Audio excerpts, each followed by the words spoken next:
Presencia de Satanás en el mundo moderno. Capítulo 1. El santo cura de Ars y el demonio. Un centenario notable. Primeros ataques. Horrible tentación. Los juegos de Satán. El relato de un testigo. Otros testigos. El arpeo. Un ejemplo memorable. Otras infestaciones. La serpiente. Apariciones del maligno. Testimonios. Otro testimonio.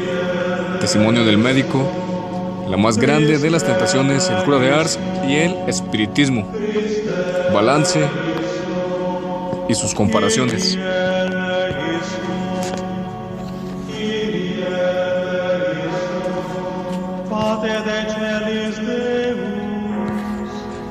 Un centenario notable. En momentos en que la Iglesia Católica entera, y más particularmente la Iglesia de Francia, celebra el centenario de la muerte del santo cura de Ars, es natural que busquemos primeramente, en su caso, las pruebas de la presencia del diablo en el mundo.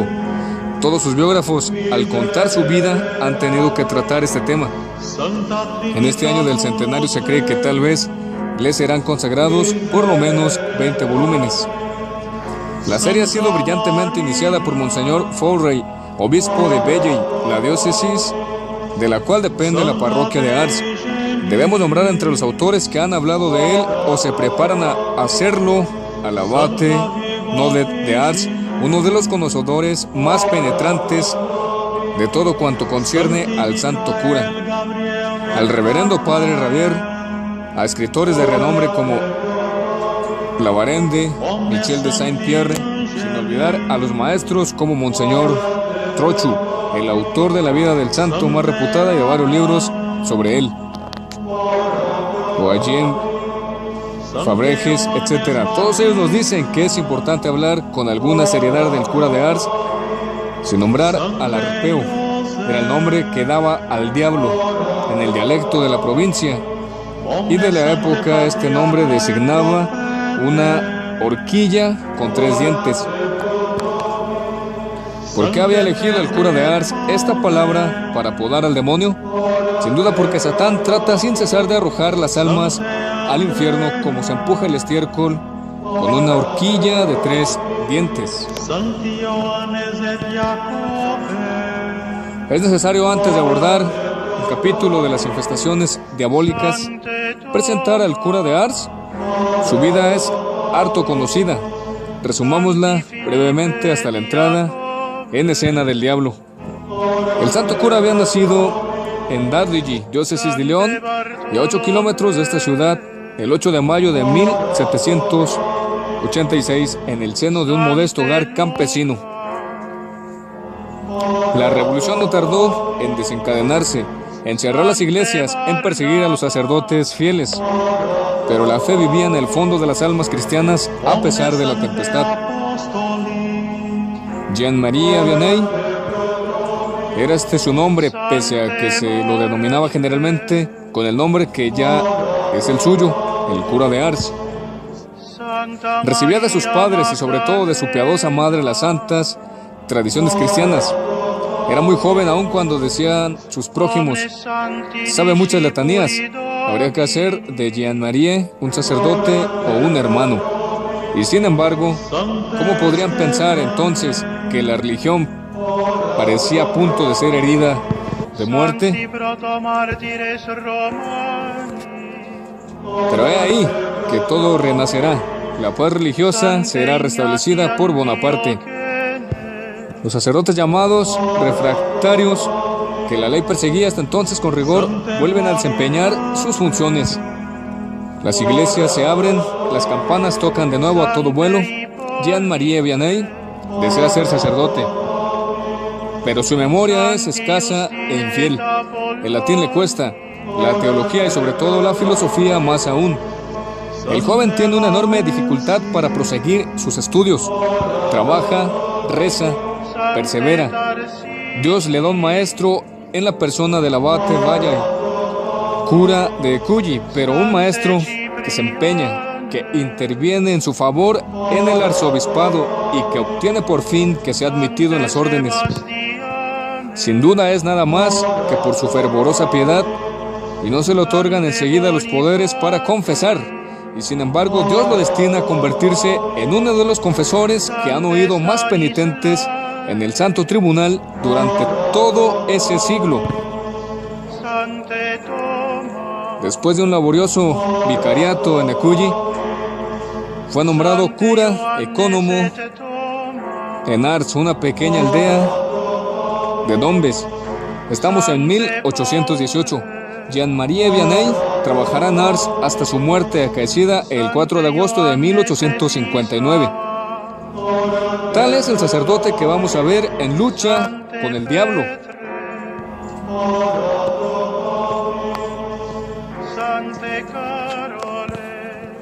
Pero es menester ante todo descartar la objeción que podrían hacer en algunos espíritus y que provendría de las mismas dificultades que hemos señalado a propósito de sus estudios. Pues bien, nos habla usted de un pobre sacerdote, tampoco abierto a los vuelos intelectuales, que tuvieron que aceptarlo como cura solamente por causa de la escasez de ministros de Dios en esa época y únicamente porque sabía rezar muy bien el rosario, porque era muy fervoroso. Si este hombre viene a decirnos que el diablo se le aparece, o que la atormenta, o que manifiesta su presencia en forma sensible, ¿cómo haremos para creerlo? ¿Qué autoridad tendrá sobre nosotros esta ciencia que usted declara tan escasa?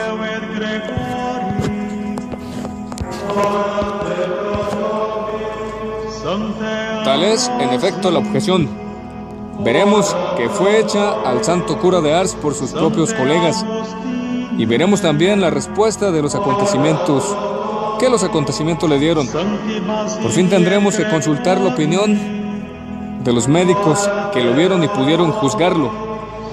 Ellos nos dirán si fue un ser más o menos tonto, víctima de su imaginación y de sus nervios. Por el momento, vamos directamente a los hechos. Primeros ataques. El abate Vianney tenía 32 años cuando llegó a Ars. La pequeña parroquia estaba muy abandonada, muy pobre, muy indiferente. Él estaba devorado por el amor a su Dios y a las almas. Recurrió a la plegaria y al ayuno. Fue desde el primer día lo que iba a seguir siendo toda la vida, lo que la iglesia dice de él en la oración de su aniversario. El hombre de la plegaria incansable y de la continua penitencia. ¿Y qué le pedía a Dios en sus oraciones incesantes y sus mortificaciones cotidianas? La conversión de su parroquia. Si existen enemigos del alma que nosotros llamamos demonios, no pudieron ignorar por mucho tiempo estas grandes aspiraciones del joven sacerdote, y no podían evitar el deseo de anular sus esfuerzos. Justamente el joven cura, desde sus primeros sermones en la iglesia, se había erigido contra los vicios y el desorden que manchaban su parroquia, el baile y la ebriedad. Era fatal que los intereses lesionados por sus palabras se sublevaran en contra de él. Los dueños de cabarets, los asiduos de las tabernas, los infaltables a los bailes, los profanadores del domingo, se sintieron amenazados en sus pasiones, sus costumbres, sus apetitos sensuales. En su parroquia, con todo, lo veían tan bueno, tan dulce, tan piadoso, tan fervoroso que lo consideraban ya como un santo. Pero los muchachos malvados del vecindario, extranjeros a la parroquia, no vacilaron en emplear contra él el arma de la más odiosa de las calumnias. Tuvieron la audacia de atribuir su palidez, la flacura de su rostro, a secretas perversiones. Este hombre que vivía como un ángel, que castigaba su carne todos los días para domarla como a una esclava dócil y para asociarse a la cruz del Salvador, hicieron sobre él canciones innobles, imprimieron cartas anónimas, colgaron en su puerta carteles ignominiosos. En esa época, escribe Catherine Lassagne, el testigo más asiduo y más seguro de sus virtudes fue calumniado, despreciado. Iban a tocar la corneta debajo de su ventana. Sin querer atribuirle solo al demonio toda esta maniobra, cabe ver en esta campaña odiosa contra su reputación y su honor el primer ataque del diablo contra un apóstol tan ardiente como era el joven cura. Y faltó poco para que este ataque fuera coronado por el éxito. Un testigo dirá, en efecto, en el proceso de beatificación.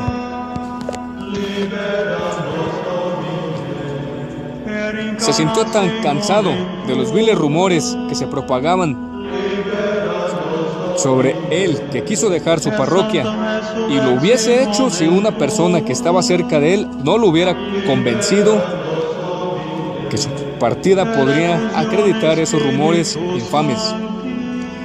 ¿Qué debía hacer entonces? Abandonarse a Dios, seguir rezando y haciendo penitencia y rogar, en particular por sus perseguidores. Así lo hizo y fue su primera victoria sobre Satán. Horrible tentación. El demonio no se dio, sin embargo, por vencido, y en un nuevo ataque la emprendió directamente contra su adversario. Las mortificaciones mismas que éste se infligía tuvieron tal vez por resultado quebrantar su salud, aunque de constitución robusta, como verdadero hijo de campesinos que era, tuvo que pasar en los primeros años de su ministerio en Ars una enfermedad bastante grave, debida sin duda a lo que él llamaba más tarde sus locuras de juventud, es decir, los ayunos y maceraciones que se imponía en su presbiterio aislado, bajo las únicas miradas de su Dios. Tuvo, en el transcurso de su enfermedad, pensamientos de desfallecimientos y desesperación. Se creyó muy cerca de la muerte. En varias ocasiones le pareció oír, en lo más profundo de sí mismo, una voz insolente que decía: ahora es cuando tendrás que caer en el infierno. Todo esto se sabe por él mismo y por los testigos que han declarado en el proceso de beatificación, pero sobre todo por Catherine Lassagne, ya nombrada por nosotros. En el fondo de su corazón, no obstante, su fe era tan ardiente que gritó su confianza en Dios y que, por este medio, volvió a encontrar prontamente la paz interior que había estado a punto de perder. Hasta aquí nos vemos obligados a comprobar que el joven sacerdote está en la línea más pura del apostolado cristiano, que da pruebas de buen sentido, de cordura espiritual, de fuerza y de solidez mental. Calumnias, tentaciones. No salimos todavía de los métodos comunes, de los procedimientos ordinarios que caracterizan las intervenciones diabólicas en nuestros destinos humanos. Pero ahora llegaremos a las infestaciones demoníacas, que constituyen una cosa completamente distinta, como vamos a ver. Los juegos de Satán. Va a producirse en la lucha de Satán contra el cura de Ars un crescendo notable. Parecería, pues, que le ocurre exactamente lo que le había sucedido muchos siglos antes al que llamamos el santo hombre Job. Las tentaciones se convierten en infestaciones. El demonio ha obtenido de Dios, soberano Señor de nuestros destinos, el permiso para llegar más allá de los límites que le son comúnmente impuestos con respecto a nosotros. Felizmente, por otra parte, admitamos que San Agustín haya podido hablar de ese perro encadenado que no puede morder. Pero la cadena, con el permiso divino, puede aflojarse un poco. La cosa comenzó para el abate Vianney durante el invierno de 1824 a 1825. Era cura de Ars desde hacía 6 años y contaba 38. Siempre los fenómenos extraños se producían durante la noche. Ruidos inquietantes le impedían dormir. Nada miedoso, creyó al principio que se trataba de vulgares roedores que desgarraban los cortinajes de su cama. Puso entonces a mano una horquilla para espantarlos. Fue inútil. Cuanto más golpeaba las cortinas para atemorizar a las ratas, más ruidosos se tornaban los dientes roedores. Pero de día no quedaba ningún rastro de sus estragos en las cortinas. Ni un instante, sin embargo, pensó que tenía que vérselas con el diablo. De acuerdo con las palabras de un sacerdote, que más tarde le fue enviado como ayudante, el abate Tocanier no era un crédulo y no prestaba fe con facilidad a las cosas extraordinarias. No obstante, todo nos induce a creer que se trataba ya entonces de intervenciones demoníacas, como lo demostraron los acontecimientos ulteriores.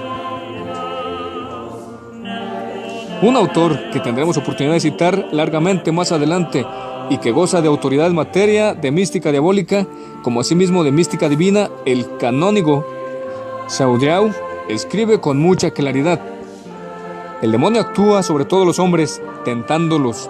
Nadie escapa a sus ataques. Son estas sus operaciones comunes. En otros casos, mucho más raros, los demonios muestran su presencia mediante vejaciones penosas, pero que son más aterradoras que peligrosas. Hacen ruidos, se mueven, trasladan, hacen caer y a veces romper ciertos objetos. Es lo que se llama infestación. No es imposible que el canónigo Saudrau haya tenido presente al escribir estas líneas precisamente las experiencias del cura de Ars. Pero no eran estas las únicas, sin duda, que ocupaban su mente. Y Satán siempre, creemos nosotros, con el permiso de Dios, va a ir más lejos. Pronto, en efecto, en el silencio de las noches, el joven cura oyó que golpeaban a las puertas, gritos extraños cuyo eco resonaba en el presbiterio. El abate Vianney siguió sin pensar en el demonio y simplemente atribuyó a ladrones tentados por los bellísimos adornos y objetos preciosos ofrecidos a su iglesia por el vizconde de Ars, que ya se hallaban almacenados en el granero. Se levantó, pues bajó hasta el pequeño patio, revisó todo, buscó en los rincones y recovecos. Nada, no había nada. Todavía no comprendió y decidió pedir ayuda a algunos fieles contra los asaltantes invisibles que lo amenazaban. El relato de un testigo. El carretero de la aldea era entonces un fuerte muchacho de 28 años. Estamos en 1826 y vivirá lo bastante para declarar como testigo en el proceso de beatificación. Se llama André Berchere. Hay que dejarle la palabra y leer simplemente su declaración hecha bajo juramento, por primera vez el 4 de junio de 1864, 5 años después de la muerte del santo, y por segunda vez el 2 de octubre de 1876. Desde hacía varios días, dice, el padre Vianney oía en su presbiterio un ruido extraordinario. Una noche fue a verme y me dijo: no sé si serán ladrones. ¿Querría usted venir a dormir en el presbiterio? ¿Cómo no, señor cura? Voy a cargar mi fusil. Llegada la noche, fui al presbiterio. Conversé al calor de la chimenea con el señor cura hasta las 10.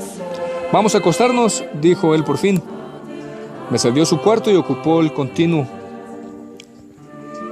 No me dormí. Alrededor de la 1 oí que sacudían con violencia el pestillo y el pomo de la puerta que da sobre el patio. Al mismo tiempo, contra la misma puerta resonaban golpes de masa, en tanto que en el presbiterio se oía el ruido de truenos como si fuera el rodar de varios coches. Así mi fusil y me precipité hacia la ventana que abrí. Miré y no vi nada. La casa tembló alrededor de un cuarto de hora. Mis piernas hicieron otro tanto y me sentí mal durante 8 días. Cuando el ruido empezó, el señor cura había encendido una lámpara. Se acercó a mí. ¿Ha oído usted?, me preguntó. Por supuesto que he oído. Por eso me he levantado y tengo mi fusil. El presbiterio se movía como si la tierra temblara. ¿Tiene miedo entonces?, volvió a preguntar el señor cura. No, repuse. No tengo miedo, pero siento que mis piernas se aflojan. El presbiterio va a derrumbarse. ¿Qué cree usted que es? Creo que es el diablo. Cuando cesó todo el ruido, volvimos a acostarnos. El señor cura regresó la noche siguiente a rogarme que volviera con él. Le contesté: señor cura, ya he tenido bastante con lo de anoche. Este relato fue confirmado por el mismo cura de Ars, que contaba años más tarde en la Providencia, institución de caridad fundada por él. Como su primer guardián, en el presbiterio había tenido miedo. El pobre Berchere, decía riendo, estaba todo tembloroso con su fusil. No se acobardaba más que lo tenía en la mano. Otros testigos.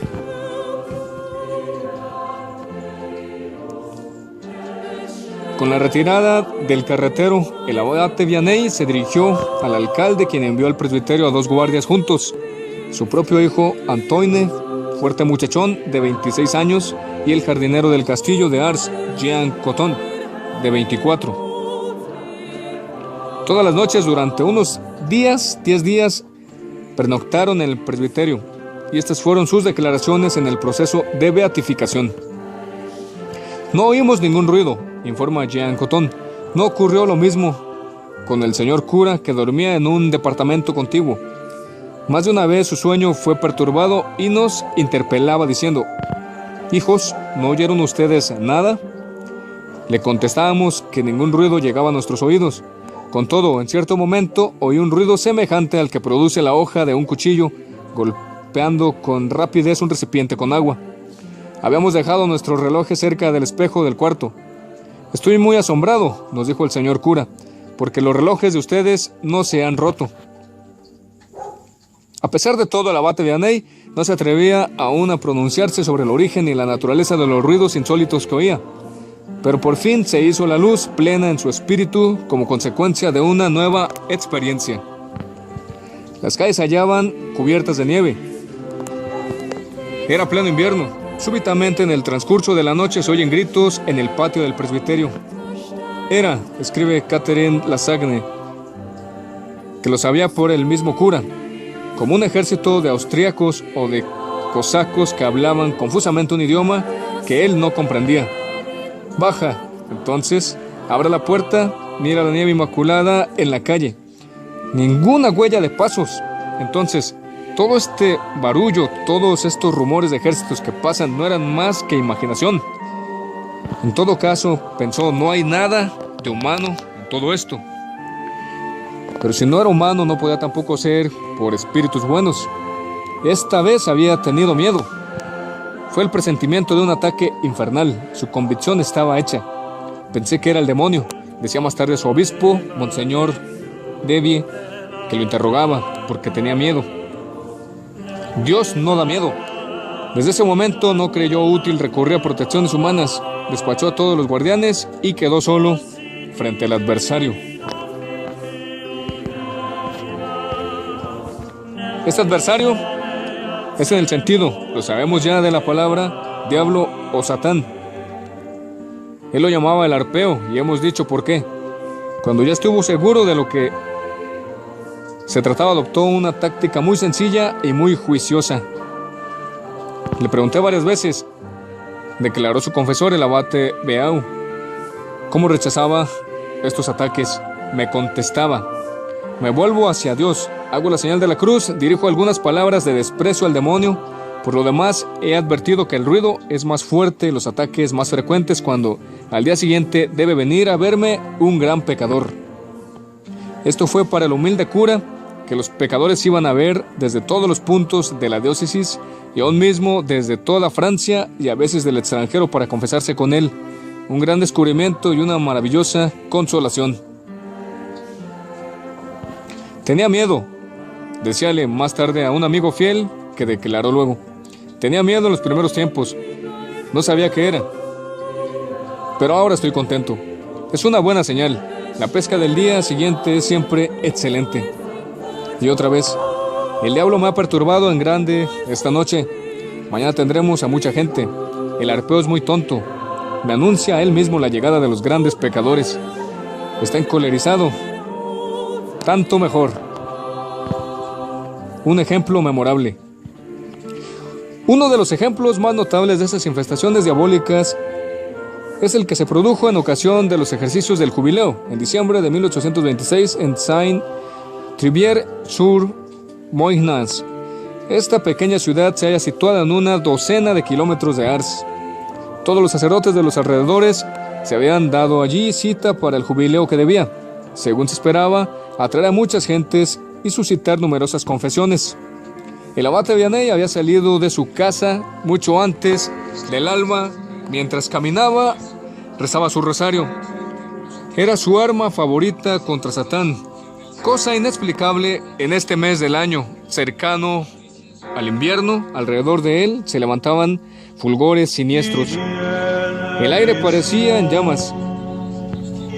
veía arder los arbustos a los lados del camino. Pensó que sería Satán, que previendo los frutos de salvación que el jubileo iba a producir, intentaba espantarlo, pero esto no le impidió proseguir su camino. Cuando llegó al presbiterio de Saint-Trivier, empezó sin tardanza la tarea que le era propia. Por la noche, cuando todo se hallaba en calma en el presbiterio, se oyeron ruidos inexplicables. Parecían provenir del cuarto del cura de Ars. Sus colegas, molestos por estos ruidos insólitos, fueron a quejársele. «Es el arpeo», repuso él, sencillamente. «Está enojado por todo el bien que se hace aquí». Pero sus colegas no hicieron sino reírse de su seguridad. «Usted no come, no duerme», le dijeron. «Le zumba la cabeza, las ratas le corren por el cerebro». Y en los días siguientes las bromas arreciaron. Pero una noche que los reproches se hicieron más vehementes, no dijo nada. Apenas se había acostado cuando se oyó el ruido como de un carruaje muy cargado que hacía temblar el presbiterio. Todos se levantaron aterrados. Mientras se preguntaba de dónde podía venir semejante barullo, se oyó en el cuarto del cura de Ars un escándalo tal que el cura del lugar, Benold, exclamó: «Están asesinando al cura de Ars». Enseguida todos se dirigieron a la habitación y abrieron la puerta. ¿Y qué vieron? El abate Vianney estaba tranquilamente acostado en su cama, pero manos desconocidas lo habían empujado hasta el centro del cuarto. En ese momento se despertó para decirles tranquilamente: «Es el arpeo el que me ha arrastrado hasta aquí y que ha hecho todo este estruendo. No es nada, siento no haberlos prevenido, pero es buena señal.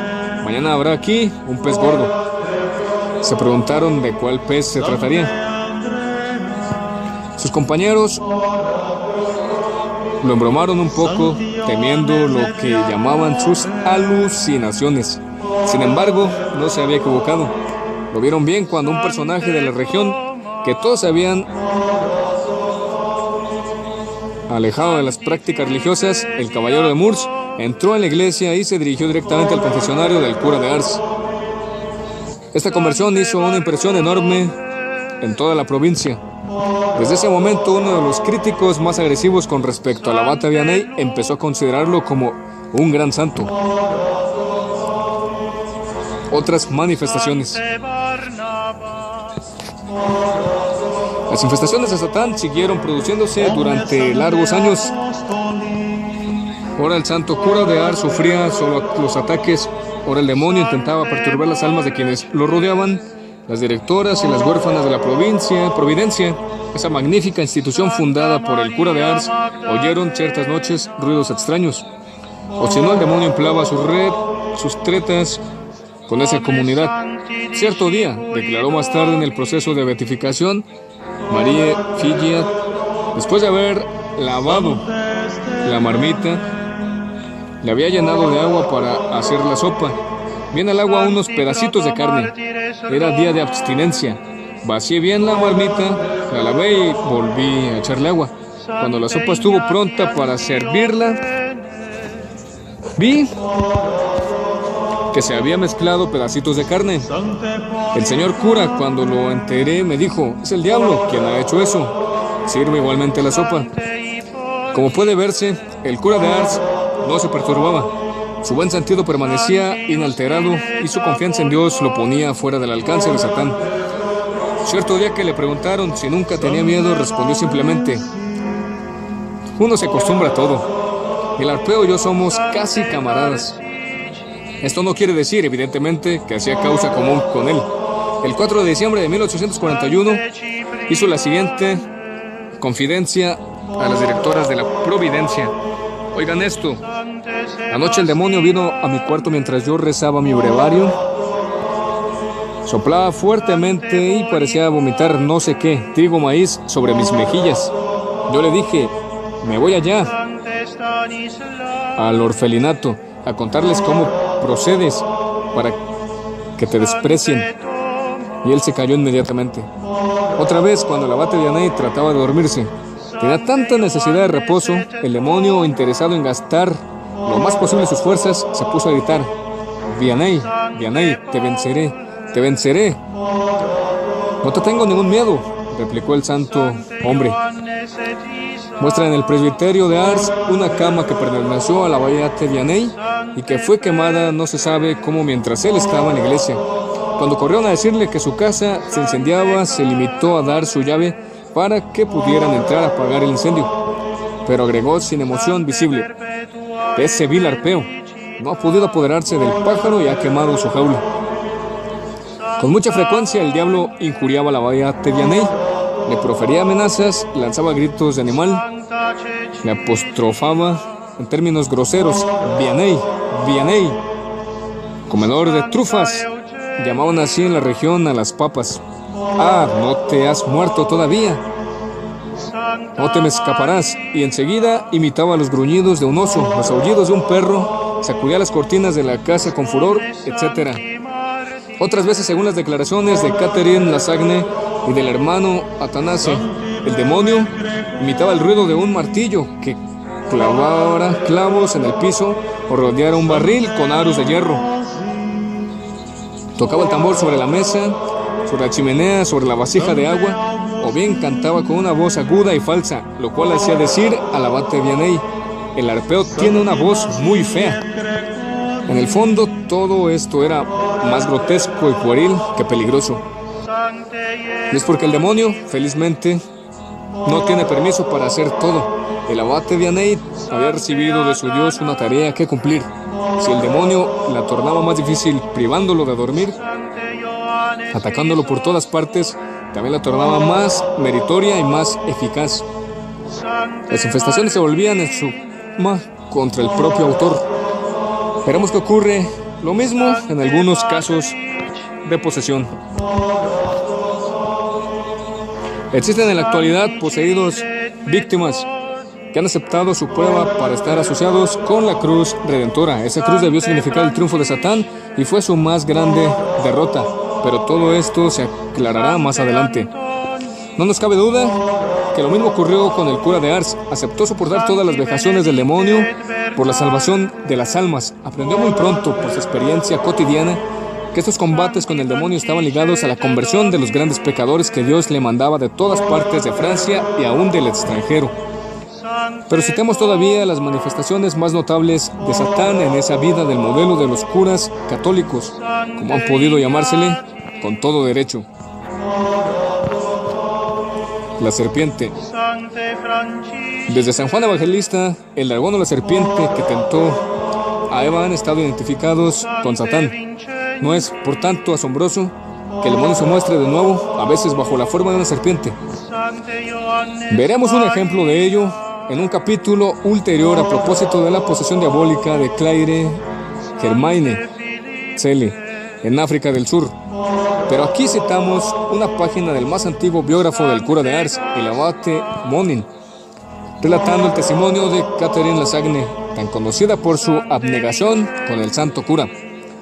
Cierta noche, habla Catherine, el señor cura había venido a casa nuestra para ver a un enfermo. Cuando regresé de la iglesia me dijo: ¿le agradan las noticias? Pues bien, aquí tiene una bien fresca. Escuche lo que me ocurrió esta mañana. Tenía algo sobre mi mesa. ¿Sabe lo que es? Aquí un paréntesis. Quería hablar de su disciplina. Nunca había hablado de ello con Catherine, pero ella había hallado muchas veces debajo de la cama el terrible instrumento. Ella sabía bien que no estaba allí para adorno. Con tal evidencia, el santo sacerdote lo usaba no solo a menudo, sino todos los días. Pero ella jamás se lo había mencionado, ni él a ella. Como entonces, esta vez pudo decirle: ¿sabe lo que es? De pronto prosiguió: empezó a moverse sobre mi mesa como una serpiente. Esto me asustó un poco. Usted sabe que tiene una cuerda en la punta. Agarré esta cuerda, estaba tan dura como un pedazo de madera. La volví a poner sobre la mesa, empezó de nuevo a moverse. Lo hacía hasta 3 veces. Tal vez usted hacía oscilar la mesa, objetó una de las maestras presentes en la conversación. No, repuso el señor cura, ni la había tocado.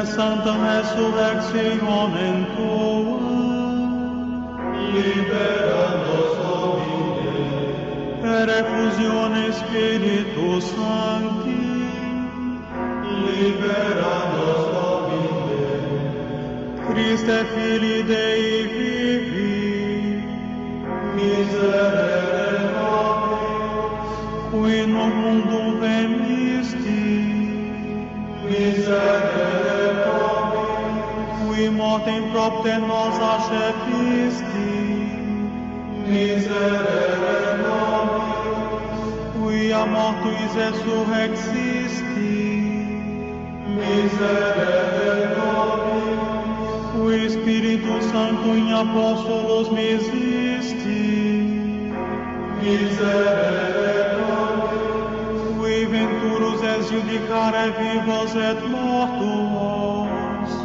miserere nobis, o nobis pacas, te rogamos audinos, ut ecclesiam tua sancta, egere conservare dineris, te rogamos audinos, ut omnes omnes ad evangelii lumen peducere dineris, te rogamos audinos, Christe audi nos, Christe audinos, Christe exaudi nos, Christe exaudinos, Aenos Dei, qui tollis peccata mundi, miserere